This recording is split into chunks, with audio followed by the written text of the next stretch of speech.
आज पु ल देशपांड्यांना विशेष आनंद होत असेल. योगायोगाने दोन नागपूरकर जे आता मुंबईकर आहेत पुणेकरांसमक्ष संभाषण करतायत. काय म्हणताय देवाभाऊ?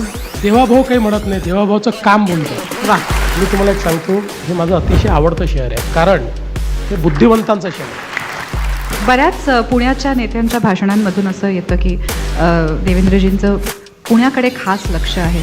मध्ये असं मी ऐकलं होतं की इथून निवडणूक लढवणार आहात म्हणून खास लक्ष आहे का? ते मुरली अण्णा बसले आहेत, ते दादा इथे बसलेले आहेत. चांगलं चाललं आहे आमचं.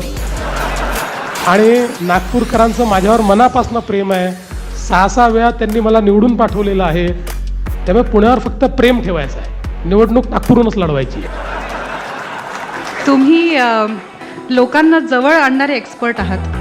इथे भाऊ भाऊ तुमच्यामुळे जवळ आले आहेत, इथे भाऊ बहीण तुमच्यामुळे जवळ आले आहेत. आता बहीण आणि भाऊ नेमके एकत्रित आले आहेत का, आणि ते माझ्यामुळे आले असतील तर तेही मला धन्यवाद देणार आहेत का, याची मला कल्पना नाही.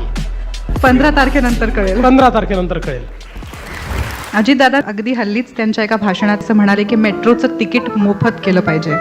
तर हे खरंच शक्य आहे का? ॲक्च्युली आता आज मी अनाऊन्स करणार होतो की पुण्यातनं उडणारी जेवढी विमानं आहेत त्या विमानांमध्ये महिलांना तिकीट माफ केलं पाहिजे. अनाऊन्स करायला काय लागतं?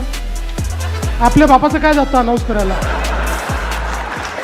मी पुणेकरांना जवळून ओळखतो. पुणेकर जे आहेत हे वेळेवर टॅक्सेस भरणारे लोक आहेत. एकमेव शहर की ज्या शहरामध्ये लाईन लावून टॅक्सेस भरणारे, लाईन लावून विजेची बिलं भरणारे, ते केवळ या पुण्यामध्ये बघितलं.